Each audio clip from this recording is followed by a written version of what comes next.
بعض لوگ 27 رجب کا روزہ رکھتے ہیں اور اس روزے کو عام دنوں کے روزوں سے افضل سمجھتے ہیں، یعنی خاص طور پر 27 تاریخ کے روزے کا اہتمام، یہ بھی درست نہیں۔ متعدد احادیث سے نبی کریم صلی اللہ علیہ وسلم کا مخصوص دنوں یا تاریخوں میں نفلی روزوں کا اہتمام کرنا ثابت ہے، یعنی ایسا نہیں کہ کوئی دن اور مقرر نہیں، اور دن ہے مقرر، لیکن وہ آپ صلی اللہ علیہ وسلم نے خود کیے ہیں۔ آپ کے بعد کسی اور کو اجازت نہیں کہ وہ لوگوں کے لیے دن مخصوص کر دے کہ اس دن لازمی روزہ رکھنا ہوگا اور اس کا ثواب زیادہ ہوگا۔ متعدد احادیث سے نبی کریم صلی اللہ علیہ وسلم کا مخصوص دنوں یا تاریخوں میں نفلی روزوں کا اہتمام کرنا ثابت ہے، جیسا کہ ایام 20 میں ہر قمری مہینے کی 13، 14، 15 تاریخ، یا ہر سوموار اور جمعرات کو، یہ بھی مسنون ہے کیونکہ آپ نے اس کا اہتمام کیا۔ ذوالحجہ کے ابتدائی عشرے میں پہلے 10 دن یعنی 9، 10 محرم کو، یا پھر کثرت سے ماہ شعبان میں، ان تمام کے بارے میں صحیح اور مستند احادیث ملتی ہیں، لیکن 27 رجب کے روزے کے بارے میں کوئی روایت نہیں ہے۔ لہٰذا اگر کوئی خصوصی طور پر اس دن کا روزہ رکھتا ہو تو اس کا روزہ تو ہو سکتا ہے، مگر یہ عمل مسنون نہیں ہوگا بلکہ بدعت شمار ہوگا۔ اگر 27 رجب پیر کو آ رہی ہے اور اس کی پہلے سے عادت ہے ہر پیر کو روزہ رکھنے کی، تو ایسا شخص روزہ رکھ سکتا ہے۔ بس 27 رجب کو رات جاگ کر عبادت کرنے کو بھی بہت اہمیت دی جاتی ہے اور اس کی نسبت واقع معراج سے کی جاتی ہے۔ حالانکہ نبی کریم صلی اللہ علیہ وسلم نے اپنی حیات مبارکہ میں واقع معراج کے بعد اس رات کسی خصوصی عبادت کا نہ تو اہتمام کیا اور نہ ہی نبی کریم صلی اللہ علیہ وسلم کا کوئی قول یا عمل 27 رجب کی شب خصوصی عبادت کے بارے میں ہے، یعنی یہ سب کچھ سیلف کریٹڈ ہے۔ نہ تو آپ نے ایسی کوئی عبادت کی اس رات، نہ صحابہ نے روزہ رکھا، اور نہ ہی آپ نے کوئی ایسا حکم دیا۔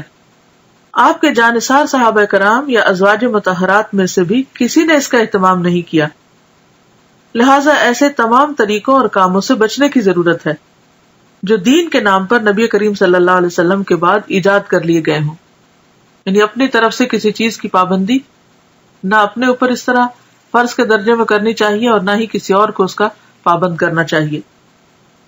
واقع معراج کے ظہور کی حقیقت اپنی جگہ مسلم ہے، یعنی یہ واقعہ تو پیش آیا ہے، مگر یہ بھی ایک حقیقت ہے کہ اس کے رونما ہونے کی تاریخ کے بارے میں کم و بیش 36 مختلف اقوال ملتے ہیں، 36 ڈفرنٹ ورژنز ہیں۔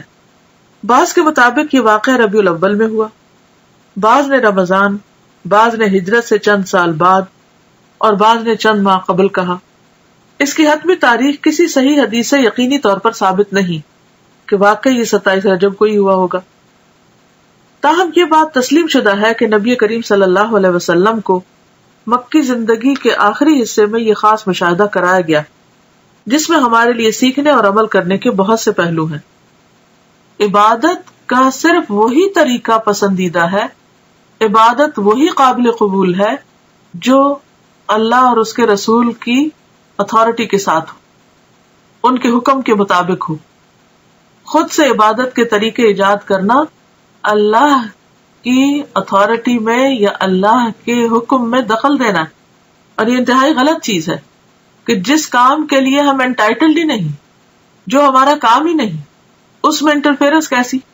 عبادت کے طریقے بتانا صرف معبود کا کام ہے، عابد کا کام نہیں۔ عابد بندہ غلام تو صرف پیروی کرے گا، اطاعت اور فرما برداری کرے گا، وہ خود سے وہ قانون نہیں بنائے گا، تو اس چیز کی کسی کو بھی اجازت نہیں۔ تو ہم سب کو اس کے بارے میں بے حد محتاط رہنا چاہیے، اور دین کے نام پر، عبادت کے نام پر ثواب کی خاطر کیا جانے والا کوئی بھی کام جب بھی ہم شروع کریں تو ضرور یہ سوچیں کہ کیا اس کی کوئی دلیل قرآن میں ہے، کیا یہ سنت رسول صلی اللہ علیہ وسلم سے ثابت ہے، کیا یہ اجر جو بتایا جا رہا ہے واقعی حقیقی معنوں میں اس کا کچھ وجود ہے یا صرف ایک جھوٹ گھڑ لیا گیا ہے۔ اس طرح کی چیزیں دین میں شامل کرنا اور پھر ان کی پابندی کرنا اور ایک خاص رات میں یا خاص دن میں یا خاص طریقے پر، یہ سب چیزیں دین میں دخل اندازی ہے اور یہ ناپسندیدہ ہے۔ تو دین کے معاملے میں بھی ہمیں نہایت سمجھداری سے کام لینا چاہیے اور دین کو بس اتنا ہی رکھنا چاہیے کہ جتنا وہ ہے یا جتنا ہمیں دے دیا گیا ہے۔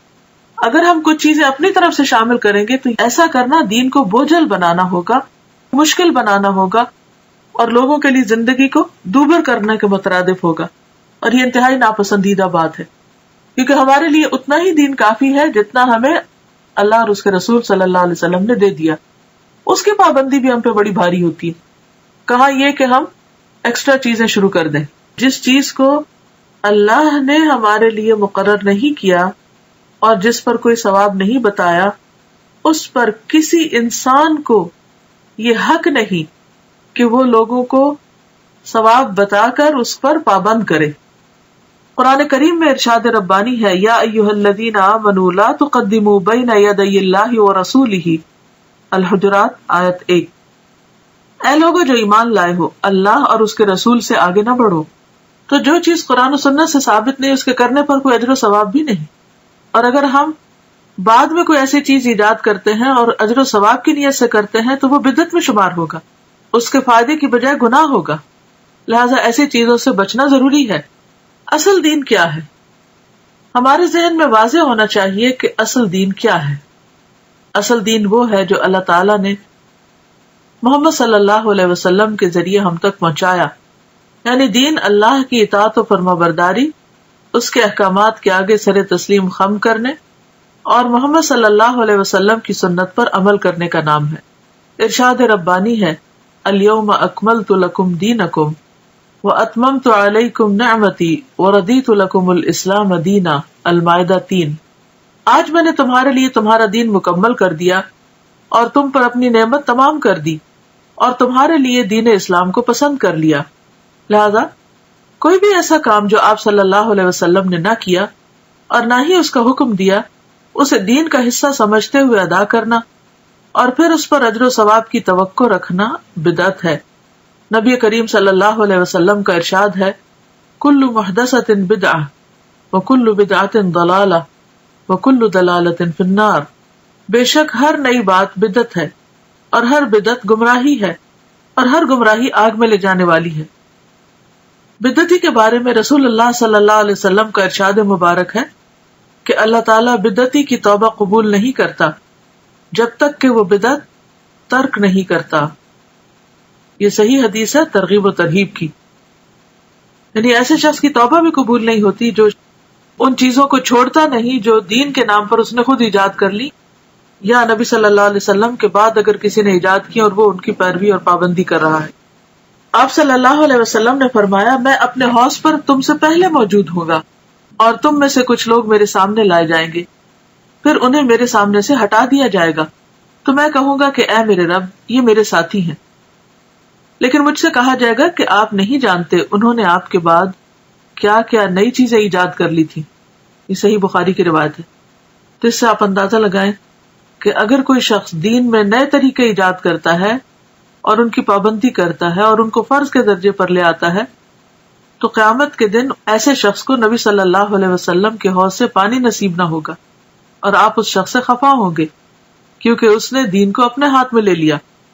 لہٰذا ایسے تمام طریقوں اور کاموں سے بچنے کی ضرورت ہے جو دین کے نام پر آپ کے بعد ایجاد کر لیے گئے ہوں، کیونکہ آپ صلی اللہ علیہ وسلم نے فرمایا، من احدث فی امرنا ھذا ما لیس منہ فہو رد.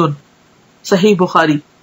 جس نے ہمارے اس دین میں کوئی ایسی چیز ایجاد کی جو اس میں سے نہ ہو تو وہ مردود ہے، یعنی ریجیکٹڈ ہے، قابل قبول نہیں.